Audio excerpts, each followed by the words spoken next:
हमारे साथ बेहद ही ख़ास मेहमान आज मौजूद हैं। हमारे साथ मौजूद है राजा रवि जी, जो कि शोधार्थी हैं राष्ट्रीय शैक्षणिक योजना एवं प्रशासन संस्थान, शिक्षा मंत्रालय, भारत सरकार, साथ ही साथ NEP सारथी विश्वविद्यालय अनुसंधान आयोग के हैं। आपका बहुत बहुत स्वागत है रवि। बहुत धन्यवाद आप दोनों का।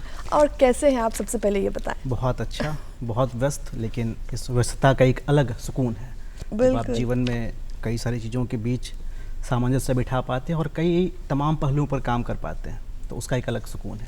आप शोधार्थी भी हैं, आप समाज सेवी भी हैं, आप बहुत अच्छे वक्ता भी हैं। राष्ट्रीय शैक्षणिक योजना एवं प्रशासन संस्थान दिल्ली में जो आपने शिक्षा ग्रहण की है, उसके बारे में कुछ बताएं पहले। शिक्षा ग्रहण तो अभी नहीं कि वो कार्य अभी शोध का वहाँ मेरा चल रहा है। और जब मैं BEd MIT के दौरान कभी नीपा के बारे में पढ़ा करता था, शॉर्ट में नीपा उसको हम लोग कहते हैं, तो NCERT, नीपा जैसी बड़ी संस्थाओं के बारे में पढ़ते हुए कभी मैंने सोचा नहीं था कि एक समय ऐसा आएगा कि मुझे ऐसी बड़ी संस्था से शोध करने का अवसर प्राप्त होगा। लेकिन आज जब वहाँ से ऐसा अवसर प्राप्त हुआ तो खुद में एक बहुत आनंद की अनुभूति होती है। अभी मुझसे पहले आदरणीय मिथिलेश सर तमाम पहलुओं की जानकारी दे रहे थे कि शिक्षा के क्षेत्र में हम सब तमाम प्रकार के प्रयास कर रहे हैं बिहार में, लेकिन फिर भी कहीं ना कहीं हम सब बहुत पीछे जा रहे हैं। तो कैसे इन तमाम प्रयासों को हम सब एक अच्छी दिशा दें, इसके विषय को लेकर के कैसी प्लानिंग होनी चाहिए, कैसी पॉलिसीज़ बननी चाहिए और प्रशासनिक दक्षता कितनी अच्छी होनी चाहिए, नीपा का पूरा फोकस इन्हीं विषयों पर रहता है। आपको इस बार विश्वविद्यालय अनुदान आयोग की तरफ से नई शिक्षा नीति के सारथी के रूप में चुना गया है, तो इसके बारे में कुछ बताइए, क्या है, किस तरीके से हम आगे इसको सकारात्मकता के साथ आगे लेके जा सकते हैं? देखिए, नई शिक्षा नीति की जो सबसे अच्छी बात मुझे इस बार की लगी, दो तीन बातें। सबसे पहली बात की जो NEP फॉर्मुलेट हुआ इस बार, कोई ऊपर से चीज़ें बनकर नीचे नहीं आई, बल्कि कई सालों के बाद ऐसा अभिनव प्रयास हुआ कि हम सब एक एक व्यक्ति से पूछा गया इस चीज़ को लेकर के। जिन लोगों ने जब NEP बन रहा था उस टाइम की न्यूज़ को बहुत फॉलो किया हो तो उन्हें पता चलेगा कि NEP बनाने को लेकर के आप अपने सुझाव दे सकते थे। कई सारे विश्वविद्यालयों में कई प्रकार की प्रतियोगिताएं हुई, कई प्रकार के कार्यक्रम रखे गए ताकि हम लोग NEP कैसे बेहतर हो सकता है, इसके सुझाव सभी लोगों से लिए गए। और सबसे अच्छी बात ये कि ना केवल NEP के तैयार होने में, बल्कि जब अब NEP को इम्प्लीमेंट करने की बारी आई है तब भी एक एक व्यक्ति का सुझाव आमंत्रित किया जा रहा है कि NEP कितना सक्सेसफुल है, क्या चैलेंजेस आ रहे हैं और इसमें किस प्रकार के मॉडिफिकेशन की आवश्यकता है।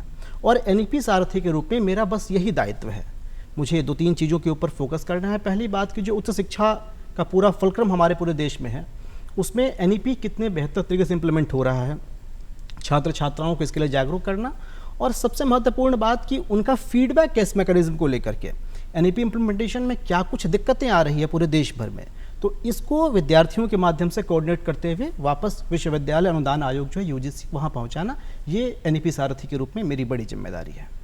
तो क्या क्या चुनौतियाँ फिर आपको इसमें आती है जब आप निकलते हैं, और क्योंकि ये बहुत बड़ी जिम्मेदारी है तो इसमें चुनौतियाँ भी उसी हिसाब से आती है, तो उसको कैसे हैंडल करते हैं? देखिए, चुनौतियाँ जीवन का हिस्सा है, संघर्ष का हिस्सा है, और हम सब सदैव इस बात को जानते और मानते आए हैं कि जब तक जीवन में चुनौतियाँ ना हो, संघर्ष ना हो, तो जीवन जीने का कुछ ऐसा मज़ा नहीं है। जब एक बहुत व्यापक शिक्षा व्यवस्था के परिवर्तन की बात हम सब करते हैं तो जाहिर सी बात है चुनौतियाँ उसमें आएंगे ही आएंगे। और भारत देश कोई छोटा देश नहीं है, एक व्यापक देश, ना केवल क्वांटिटी के हिसाब से बल्कि क्वालिटी के हिसाब से भी हम सब कह सकते हैं। विविधता यहाँ बहुत ज़्यादा है, तो उस विविधता को एक रूप करना एक सबसे बड़ी चुनौती हमारे देश के सामने निकल कर के आ रही है। और दूसरी बात कि इंफ्रास्ट्रक्चर की बात हम लोग करें, मैन पावर की बात करें, तो इन दोनों चीज़ों में हम लोग कहीं ना कहीं थोड़े पिछड़ रहे हैं। तो NEP के माध्यम से क्या हमारे पास आगे प्रासंगिकता रहेगी इसकी, और कितनी आवश्यकता मैन पावर की होगी, कितनी आवश्यकता इंफ्रास्ट्रक्चर की होगी, तो इस प्रक्रिया पर हम लोग और ज़्यादा काम कर रहे हैं। लेकिन इन सब के परे एक बहुत महत्वपूर्ण विषय आ जाता है कि जब भी व्यापक परिवर्तन की हम सब बात करते हैं तो उसमें लोगों की मानसिकता में जागरूकता कितनी अधिक है, इसको जानना बहुत अधिक आवश्यक है। तो लोग जागरूक हो इसके प्रति, वो समझे जाने NEP क्या है, ये बहुत बड़ी चुनौती हमारे सामने है। तो हम सब लगातार इसको विभिन्न माध्यमों से, ना केवल सेमिनार के माध्यम से बल्कि वर्कशॉप हो गया, क्विज हो गया, ऐसे राइटिंग कंपटीशन है, पोस्टर मेकिंग कंपटीशन है, वीडियो कंपटीशन से, ऐसे कई सारे कंटेस्ट अभी देश भर में हम आयोजित कर रहे हैं ताकि लोगों को NEP के बारे में समझ में आए। जैसे पहले क्या था कि जो लोग उच्च शिक्षा ग्रहण कर रहे हैं उनके जीवन में कई प्रकार की चुनौतियाँ हैं, कई प्रकार की समस्याएँ हैं, तो कई लोगों को पढ़ाई बीच में छोड़नी पड़ती थी। लेकिन NEP ने इस बात का कितना अच्छा ध्यान रखा, आप देखिए कि अगर आपको पढ़ाई छोड़नी भी पड़ती है बीच में तो आपके सर्टिफिकेट्स नहीं रुकेंगे। आपने 1 साल पढ़ाई पूरी की, आपको सर्टिफिकेट मिल जाएगा, 2 साल पढ़ाई की, डिप्लोमा मिल जाएगा, 3 साल कर लिया तो वो डिग्री मिल जाएगी, और 4 साल कर लिया तो आप शोध में आगे चले जाएंगे। तो इन तमाम चीज़ों को एड्रेस करने की एनईपी ने कोशिश की है। कई प्रकार की अच्छी चीज़ें हमारे सामने आई हैं। अभी मिथिलेश सर बात कर रहे थे ईसीसीई की, अर्ली चाइल्डहुड केयर एजुकेशन, और एनईपी ने इसका भी पूरा ख्याल रखा। पहली बार ईसीसीई को फॉर्मलाइज करने की बात की गई है कि इसको भी हम लोग कंसिडर करें, क्योंकि ये बच्चों के डेवलपमेंट का बहुत महत्वपूर्ण वर्ष है। लेकिन जिसके लिए हम ये योजनाएं बना रहे हैं उनको इन योजनाओं के बारे में पता है कि नहीं। तो हमारा मकसद ऐसे लोगों तक उन तमाम योजनाओं को पहुंचाना है जो कि अभी तक इससे अनजान है। तो आपने अभी बोला जो एनईपी से आप इतना काम कर रहे हो और काफ़ी बदलाव भी आप देख रहे हो, लेकिन जो बच्चे इससे जुड़ना चाहते हैं वो किस तरीके से जुड़ सकते हैं, कहाँ कैसे आप तक पहुंच सकते हैं ताकि उनका जो भी मार्गदर्शन हो सके वो सही तरीके से उनको मिल सके? देखिए, एनईपी को इम्प्लीमेंट करने के लिए अभी हम लोग हर विश्वविद्यालय में कोऑर्डिनेट कर रहे हैं इस चीज़ को, और हर विश्वविद्यालय में हमारे रिप्रेजेंटेटिव होने वाले हैं जिनके माध्यम से एनईपी का कोई सुझाव आपके मन में हो आप दे सकते हैं, आपको कोई समस्याएं हो आप वहां दे सकते हैं। उसके अलावा वर्तमान जो भारत सरकार है, माननीय प्रधानमंत्री मोदी जी के नेतृत्व में एक बहुत सरल प्रक्रिया है कि आप अपनी कोई भी शिकायत, कोई भी कंप्लेंट या फिर आपका कुछ भी यदि कंसर्न है, कुछ भी यदि आपके मन में एक सुझाव है तो उसको आप सरकार के पोर्टल तक पहुँचा सकते हैं। तो एक बहुत सरल प्रक्रिया है इसकी। बिल्कुल, ये बात तो है। शिक्षा के अलावा समाज सेवा में भी आपका रुझान देखने को मिलता है आए दिन। इसके बारे में कुछ बताएं कि क्या कुछ इसमें कर रहे हैं आप, और शिक्षा के क्षेत्र में अगर हम बात करें तो क्या क्या बदलाव देखने को मिला है? देखिए, समाज सेवा के विभिन्न माध्यमों के ऊपर मैंने काम किया कि आप देश का उत्थान कैसे कर सकते हैं। समाज, हर कोई कहता है कि पिछड़ा राज्य, पिछड़ा समाज, लेकिन आगे कैसे बढ़ सकते हैं। तो मैंने कई सारे मॉडल्स के ऊपर स्टडी किया हमने, और अंततः मुझे यही समझ में आया कि शिक्षा से बड़ा हथियार कहीं कुछ नहीं हो सकता। शिक्षा के माध्यम से आप बहुत बड़ा व्यवस्था परिवर्तन, पूरे समाज में परिवर्तन ला सकते हैं। और सदैव हमारे मन में यह चलता रहा, कई बार लोग कहते हैं कि इस देश ने हमें क्या दिया है, लोग हमारे लिए क्या कर रहे हैं, समाज ने मेरे लिए क्या किया। लेकिन यदि आप सोचने का तरीका बदल दें, अगर आप यह सोचें कि मैंने इस देश के लिए क्या किया, मैंने इस समाज के लिए क्या किया, देश हमें देता है सब कुछ, हम भी तो कुछ देना सीखें, अगर इस भाव के साथ हम सब आगे बढ़ें तो एक बहुत बड़े मानविक मूल्य को हम लोग साकार करते हैं। और मुझे सदैव लगता रहा कि यदि इस देश से, इस समाज से हमें इतना सब कुछ मिला है तो उसके प्रति हमारी जिम्मेदारी है। अभी मुजफ्फरपुर में चमकी बुखार का 2019 में कितना व्यापक त्रासदी था, हम सब जानते हैं। बच्चे काल कवलित हो रहे थे, और मैंने वही कहा कि हर बार समस्या केवल संसाधन नहीं है, कई बार समस्या जानकारी का अभाव है। कई सारे ऐसे बच्चे थे जिनके पास सही समय सही जानकारी पहुंच जाती वो बच सकते थे, उनके पास गाड़ी पहुंच जाती वो बच सकते थे। तो व्यवस्था पर दोषारोपण करना बहुत आसान है, लेकिन व्यवस्था परिवर्तन के लिए बाहर निकल कर आना एक चुनौती है, और जो यह चुनौती को स्वीकार करता है यह देश उसे ही याद रखता है। तो मुझे लगा कि नहीं, मुझे केवल दोषारोपण नहीं करना, क्या चुनौती है उनको गिनाना नहीं, बल्कि उसको साकार करने के लिए मैं क्या कुछ कर सकता हूँ। मुझे याद है एक बैठक हुई पटना में, और मैंने एक छोटा सा पोस्ट किया कि वो सभी लोग जो पटना से मुजफ्फरपुर जाना चाहते हैं मेरे साथ चले, और बड़ी संख्या में पूरा बस भर के लोग हम मुजफ्फरपुर गए, और जो भी एएस से संबंधित जो भी विभिन्न क्षेत्र थे वहाँ पर हमने पूरा काम किया उसके ऊपर। उसके बाद जब पटना में जल जमाव की समस्या आई थी, ऋचा जी आपके बीच बैठी हैं, हम सब ने साथ में वहाँ पर बहुत बड़ा काम किया पटना में लगातार। कई बार तो हमें खुद की प्राइवेट नौ भी मंगवानी पड़ी थी बाहर से, तो उन सब के साथ हमने काम किया। अभी कोरोना की त्रासदी आई, कैसे कि व्यक्ति तक राशन पहुँचे, जो जिनका रोज़गार छूट गया वापस रोज़गार उनको कैसे मिले, जो स्किल्स उनके पास हैं, चाहे वो छोटे माध्यम से ही सही हो, उनकी अगर ब्रांडिंग हम लोग कर सके, तो इन सभी विषयों पर हमने लगातार काम किया ताकि उनके रोजगार के अवसर जो है वो ख़त्म नहीं हो। प्रधानमंत्री की जो योजना है, जो न्यू पॉलिसी योजना है, उसमें स्किल्स के बारे में काफ़ी जोर दिया गया है, उसके बारे में कुछ बताएं। जी बिल्कुल, ये बहुत टर्निंग पॉइंट है एनईपी का। शिक्षा का उद्देश्य क्या होना चाहिए, इसको माननीय प्रधानमंत्री जी ने बहुत नए सिरे से परिभाषित किया है। आप बहुत सारी सूचनाएं जमा कर लें, आपके पास ज्ञान का अद्भुत भंडार हो जाए, लेकिन यदि वह ज्ञान आपके व्यक्तिगत जीवन में या फिर आपके सामाजिक जीवन में काम नहीं आ रहा है तो इससे शिक्षा का कोई उद्देश्य नहीं है। तो स्किल्स की बात माननीय मोदी जी बार बार करते हैं, और यह एनईपी का सबसे प्राइम कंसर्न है कि हम जो शिक्षा ग्रहण कर रहे हैं वह समाज में हमारा योगदान देने में या फिर व्यक्तिगत जीवन में हमें संबल बनाने में कितना अधिक अवसर प्रदान करता है।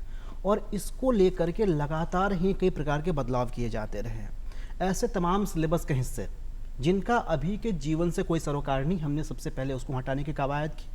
और दूसरी बात कि बच्चे जो कक्षाओं में पढ़ रहे हैं वह चीज़ें केवल कक्षाओं तक सीमित नहीं रहे, बल्कि उनका रियल लाइफ इम्प्लीकेशन क्या है, असल जीवन में उसकी उपयोगिता क्या है, इसको हमने साकार किया। और सिलेबस में उन्हीं तमाम चीज़ों को हम लोग जोड़ते जा रहे हैं जिनका इम्प्लीकेशन रियल लाइफ में होने वाला है। और तमाम स्किल्स जो कि स्टूडेंट्स के भीतर होने चाहिए ताकि वह रोजी रोजगार को अपना जीवन यापन का साधन बना सके, इसको लेकर के लगातार हम सब कई प्रयास कर रहे हैं। और विभिन्न प्रकार की ऐसी योजनाएं, पाठ्यक्रम नहीं, कई पाठ्यक्रम ऐसे लॉन्च किए जा रहे हैं जिसके माध्यम से रोजगार परक शिक्षा की बात हम लोग लगातार कर रहे हैं और उस विषय पर लगातार हमारा अनुसंधान भी चल रहा है। अभी हमने केवल 9-10 तक इस बात को पहुंचाई है कि 9-10 से ही बच्चे इस बात को समझें कि हमें किस फील्ड में, किस सेक्टर में जाना है और उसकी ट्रेनिंग वहाँ से शुरू हो। लेकिन हम सब इससे कुछ कदम आगे भी जाने वाले हैं ताकि बच्चे 5th-6th के बाद अगर उनमें इंक्लूशन दिखता है हमारा, तो हम लोग उसकी तैयारी शुरू कर दें। अभी एक बहुत रिवॉल्यूशनरी, बहुत क्रांतिकारी कदम आप कह सकते हैं कि कोडिंग की बात जी। मोदी जी ने करी भी थी और बच्चे इंस्पायर हुए इससे। वो 6ठी-7वीं के बच्चे इतनी अच्छी कोडिंग कर रहे हैं, एथिकल हैकिंग की चीज़ें कर रहे हैं, उनके पास कोई डिग्री डिप्लोमा नहीं है, लेकिन चूंकि केवल स्किल है उसके पास, तो अच्छी अच्छी कंपनीज उन्हें हायर कर रही है। तो इसकी बात मोदी जी ने की, इसकी बात नई शिक्षा नीति ने की और इसको लेकर के लगातार हम सब आगे बढ़ रहे हैं कि शिक्षा केवल एक बोझ न बने, शिक्षा केवल अकादमिक पृष्ठभूमि की बात बन के नहीं रह जाए, बल्कि शिक्षा जो है आपके आचार, विचार और व्यवहार पर परिलक्षित हो और आपके रोजगार का साधन बने। बिल्कुल सही बात है। अगर हम रवि जी अगर मूल्यों की बात करें शिक्षा को लेके, तो अक्सर हम देखते हैं कि एक टाइम पे आके लोग समझते हैं कि अच्छा क्या ही हायर एजुकेशन लेना है, एक डिग्री ले लेते। खास करके अगर ये हम लड़कियों की बात करें तो शिक्षा में सबका अधिकार होता है। इसके बारे में कुछ बताएं और जनता भी सुनना, जो हमारे दर्शक हैं वो भी जानना चाहेंगे। देखिए, शिक्षा को केवल औपचारिकता यदि हम लोग जब तक मानते रहेंगे तब तक शिक्षा एक हमारे लिए बोझ के रूप में आती रहेगी। लेकिन जब शिक्षा को हम लोग मानविक मूल्यों के श्रृंगार के रूप में देखना शुरू करें, जब शिक्षा को हम सब जीवन के आधार और जीवन के उद्देश्य के रूप में देखना शुरू करें, तब ही शिक्षा की प्रासंगिकता और शिक्षा का उद्देश्य फलीभूत होगा। तो इस बात को हमें सदैव मानना है कि शिक्षा केवल डिग्री के लिए हमें नहीं पढ़नी। मैं आपको बताऊं, मैं अपने जीवन में चारों तरफ लोग हैं, उनको देखते हुए मैं कई बार देखता हूँ। अब लोग क्या कर रहे हैं कि बीएड की उन्होंने तैयारी शुरू करी, बीएड में एडमिशन लिया उन्होंने, 2 साल बीएड केवल फॉर्मेलिटी के लिए पढ़ लिया उन्होंने। अब 2 साल बीएड पढ़ने के बाद उनको याद आता, अच्छा सीटेट करना रह गया। फिर मास्टर्स प्रोग्राम में इनरोल किया उन्होंने, 2 साल मास्टर्स बस कैसे भी पढ़ लिया उन्होंने। फिर याद आता, अच्छा अब तो नेट जेआरएफ करना रह गया। तो यही चीज़, शिक्षा कभी भी औपचारिकता नहीं बने। यदि आपने बीएड में एडमिशन लिया तो आप बीएड की चीज़ों को पढ़ें, जाने, जो साइकोलॉजी है, जो पेडागॉजी है, जो सोशोलॉजी है, उसको जाने, सीखे, समझे। आप एक अटेम्प्ट में सीटेट निकलेंगे। अगर आपने पीजी में कहीं दाखिला लिया तो आप केवल गेस्ट पेपर पढ़ के परीक्षाएं पास नहीं करें, बल्कि आप जो आपके पीजी का सिलेबस है उसको अच्छे से स्टडी करें, टेक्स्ट बुक्स पढ़ें, आपका नेट जेआरएफ एक बार में क्लियर होगा। तो ये कभी भी शिक्षा को औपचारिकता नहीं बनानी है, फॉर्मेलिटी बनानी नहीं है। कभी भी डिग्री जमा करने के लिए हमें नहीं पढ़ना है। अगर हमें अवसर मिला है पढ़ने का तो उसकी संजीदगी को हमें समझना है। शिक्षा बहुत गंभीर विषय है।